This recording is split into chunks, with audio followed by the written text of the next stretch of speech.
For decades, beauty pageants have been a national obsession in the Philippines. There are beauty pageants everywhere for everyone. For kids, sales promo, pets, men, and most especially, women.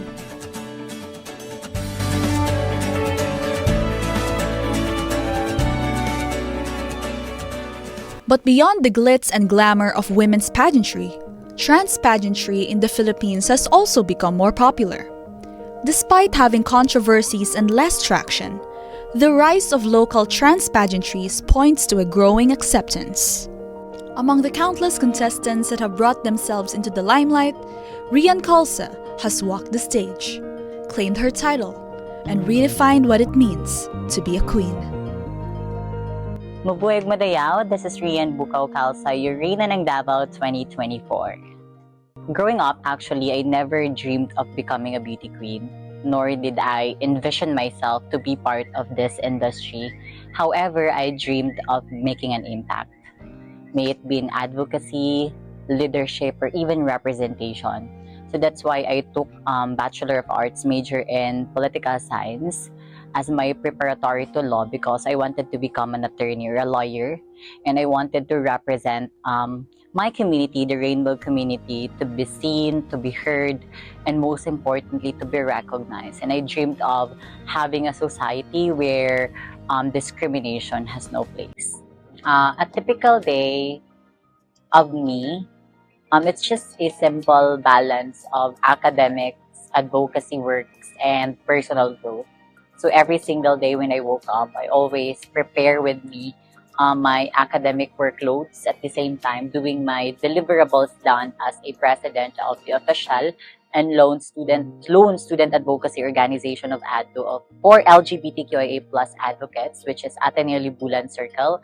And in fact, just recently, yesterday, March 25, 2025, we submitted a petition before the President's Council mainstreaming the use of live names for transgender or non-binary individuals here in ADDO throughout their stay. So it's like a milestone for ADDO if given the chance na ma-implement siya before our term ends. And also, I'm doing my advocacy works as well, or community outreach program as a certified peer educator under the Philippine Professional Association for Transgender Health. So we do visit community-based organizations. We conduct seminars, symposiums, firstly about SOGSC, HIV 101, and most importantly, their transitioning process, which my advocacy is in line with. Aside from her family, Joanna Kayanan, one of her closest friends, has supported her even before she decided to take on the stage. So when she mentioned that she wanted to compete in a space where women are going to be celebrated, of course, we were very happy for her and also very proud because she was brave enough to take up space. And during that time, it was our OJT, so we had to have a duty at the law firm, at the City Hall. But despite that, we thought that she can really make it because she's really good in terms of managing her time and also fulfilling her responsibilities. And also, as an advocate myself for women, I believe that they have to have the right or the space to be celebrated, whether you're a cis woman or you're a trans woman. And so we thought that, yes, we do support her. And at the same time, we, of course, were there for her every step of the way. The moment I stepped onto a pageant stage, I felt something shift. And I thought of the time that it was not just about the crown, but it is about the platform it gave me. And seeing the people, the audiences resonated with my story and my advocacy, it made me realize that it's not just about a mere competition. It's about amplifying voices, and that includes mine. A few hours away from Davao City, one of many events is taking place. A trans pageant called Super Sirena, Queen of Panabo 2025. I'm Roxy Adlaon Alcordo, your organizer, same time director for the Super Sirena Queen of Panabo. As a director at the same time choreographer, ako dito sa kanila, I train din, I mold din sa mga, even not transgender lang, even mga babae na pageantry. Kahit dito tonight, may candidate tayo na cross-dresser siya. Sa ordinary day niya is lalaki siya, pero gay siya. Oo. Meron din tayong pure dito. Pag sinabing pure na transgender, siyempre yung operada na siya, yung may changes na talaga siya. When we say, kasi, Queen of Panabo, it doesn't matter siya na dapat transgender lang ka. Para sa lahat siya. Either either transgender or any form na, part ka ng LGBT. Backstage, we were able to interview a few contestants before the show. Hi, I'm Candy Alagon. I am 25 years old and I am representing Barangay Salvacion. Most fun, interesting with myself. I love to dance, I love to sing, and I love to cook. And I want you to realize that those things that I've been, it's just like my hobby that makes me inspired the most. Thank you. That beauty is not just all about you can see in physical attraction, your physical appearance, but beauty inside. It's just like I am joining this competition not just only to showcase my capability in physical appearance, but I am joining here because I want to show everyone my cause, my advocacy, and everything. I would like to inspire everyone, not just only the Panabuan, most especially those people who are watching tonight. Very important and very thankful mi sa ato ang LGU Panabo City ta gitagamit nila og platforms such as like this. Dili magud mi makailala. So through this platform makilala ni mga LGBT na through our skills, talent, no, so madali mi ma-accept sa ato sa mga tao na mabilib nila na ay ang gagaling ng mga kasi salang yan sila. So ang mugawas ani later on magagaling talaga sila, no. So not only ma-entertain na mo sila to our talent, so dali ra ang acceptance dali ra nato makamit paging dako siya tabang na ma-change yung mga fans sa tao sa sa mga especially sa ating mga contestant sa trans, no.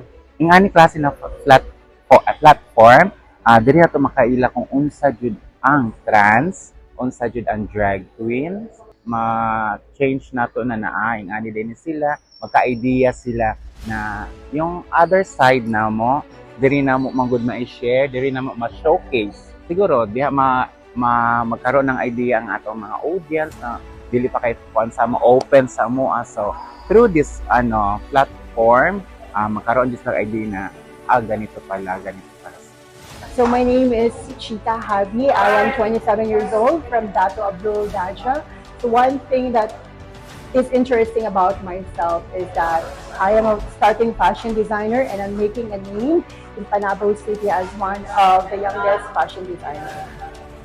I've been joining a lot of beauty pageants, trans beauty pageants, and it improved my identity because it allows me to express who I am with the clothing that I am wearing, the women's clothing. It allows me to prove that at some point, even though that I do not meet the standard of what beauty queen is, I was able to show that regardless that I am small and competing with the taller girls, I can really make it. Hello, mabuhay everyone. This is Queen Love RV. I am candidate number 5. I am currently 21 years old, studying in a state college, and something interesting about myself is I am an aspiring lawyer and also a community volunteer with the purpose of uplifting the lives of many, especially for the children. I think with my experience as a student leader since I was in high school, I have faced a lot of pressure and also commitments as a student and also being a student leader on the side. And I think I balance that by filtering comments with constructive criticisms that I take personally to improve and progress as a person. And that way I can be a great contribution, not only into my school, but also more into the outside boundaries of my school. Sa una man good kay pagwapa ka, automatic na din na siya, no. Diri, tanan na chance na opportunity, no. Kabalo lang ka mo walk, na kay brain, so pwede ka mahimong beauty queen. Basta as long as you have believe sa yourself and then willing ka magtuon kay dili ko dililimuin daghang mga challenges tun-an walk pasarela matun-an maistudihan ang mga Q&As and then of course lang kana lang jud effort lang jud ay mga kapital at the same time sa karon man gud if you have money pwede na ka kay may mga coaches na karon na para sa walk, sa mga Q&A, ana. So, pag di kay beauty, naman tayo mga makeup artist na mga magagaling, so may nagyap ka gwapa. So, mas gwapo karon kay everybody has a chance. While doors have opened for trans women in pageantry, trans pageantries continue to be a hot topic of discussion. Even today, some still ask, should trans women even compete? Okay, so my name is Donna Cuenca. I'm currently a faculty member of the Political Science and History Department and also currently the chair of the Gender and Development Committee and the Committee on Decorum and Investigation of our university. Trans pageants actually provide a platform for trans individuals, particularly trans women, to be visible, to be celebrated, and most especially to be heard. This visibility is really an act of resistance because in many ways, it challenges mainstream narratives that often marginalizes or often erases trans people, and particularly in places where trans rights are under threat. Pageants, especially trans pageants, can act as a form of resistance and can be a source of affirmation for trans individuals, more particularly trans women, because these are spaces when they can freely or where they can freely assert their gender identities. They can confidently assert their gender identities, and these are a form of defiance to particular societal norms. I'm sort of conflicted about my opinion on trans pageantry because while trans pageantry can create platforms for advocacy, trans pageantry can also reinforce very narrow beauty standards that are rooted in cis-normativity. Because most trans contestants follow cisgender beauty standards, for example, particular types of makeup, thinness, particular heights or specific heights.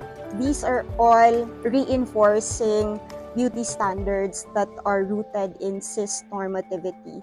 So while I can say that trans pageants can be an avenue where trans individuals can freely somehow express their gender identities, this can also be dangerous and harmful because it can create avenues that in a way can be exclusivist, especially for trans people who don't follow the usual beauty standards or who cannot, for some reason, social reasons, economic reasons, who cannot follow the usual beauty standards that are actually rooted in cis-normativity. I always looked up to trans beauty queens who used their titles beyond the stage, no?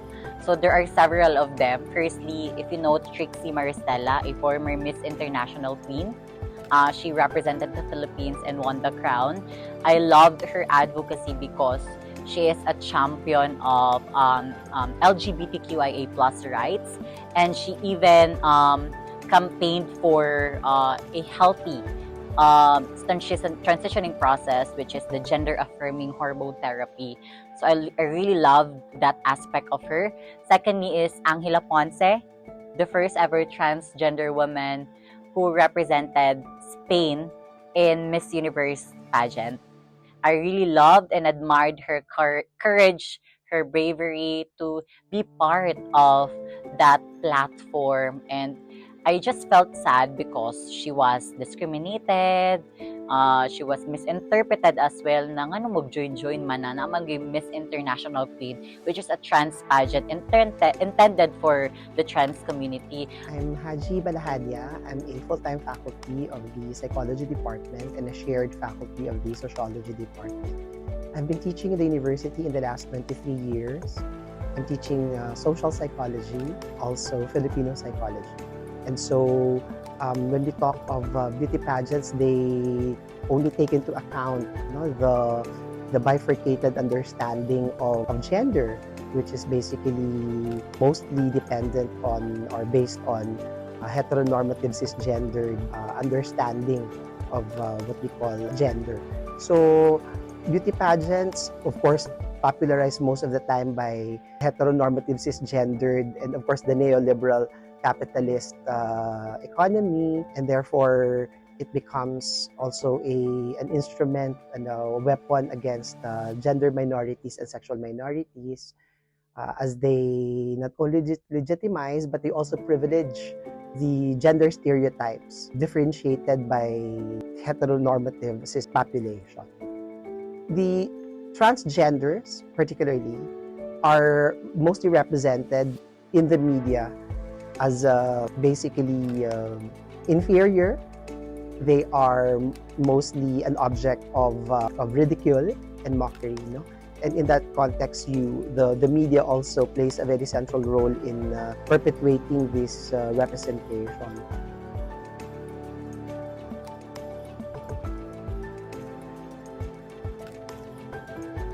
And but now there is that accommodation, and there's that nascent understanding that they can be unique in their own ways. They can actually come in many sizes, in many forms, in many colors.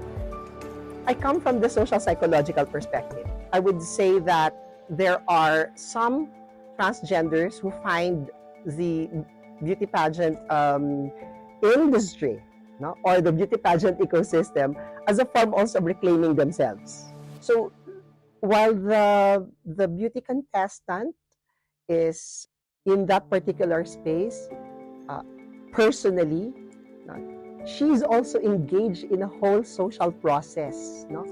She puts her identity there, she puts forward her advocacy there, but of course, as a person, she puts also her values, her identity, and of course, her experience. Trans pageants can make advocacy as their main goal rather than just an afterthought. And so therefore, for me, the balance lies in intentionality and inclusivity, to be sort of more open to diverse representation and to somehow make trans pageantry more of a platform for resistance and advocacy rather than a platform where certain beauty standards that are rooted in cis normativity are still being followed and reinforced. Well, I'm seeing beauty pageant now in a more positive light, that because there are transgenders who are exercising human agency in order to reclaim this particular space, in order to assert their own identity and their own standards. And so the future, I see the future of trans pageantry as promising. I see the future of trans pageantry as liberating and perhaps even a tool for emancipation for this particular minoritized community. The trans beauty queens of today are no longer just contenders. They are title holders. They are pioneers. They do not ask for permission to exist. They do not wait for validation. They walk. They reign. Actually, right now, I thought to take in that I am really grounds for facing past this life, but seeing a lot of people supporting me, I'm very much grateful, and if it wouldn't be for them, I wouldn't win this competition. It really means a lot to me. You know, I joined this pageant for my purpose, especially I am getting involved here. I was here for the trip now. I hope to build networks for my purpose and be a greater contributor to society. I I always believe that trans pageantry is evolving more than ever. It's no longer a mere representation of beauty, wit, or talent. Dili lang siya pagwapa-gwapa, dili siya rampahay sa stage. But beyond that, it's our purpose, our advocacy, our tumong o timuha sa Bisaya pa. And this is what we are trying to redefine, because pageantry has been misinterpreted as just as a venue for us just to show our beauty, our talents, our unique differences. But mali na siya, because what we are trying to portray in this industry is that we are using the platform not just to amplify voices, but also to represent the subjects of our individual and respective advocacies. For people like Rhea and Khalsa, winning the crown is not the end of their journey. Rather, it is only the beginning. A stepping stone towards higher purpose. To transcend stereotypes, to inspire, and to lead with love to make the world a better place.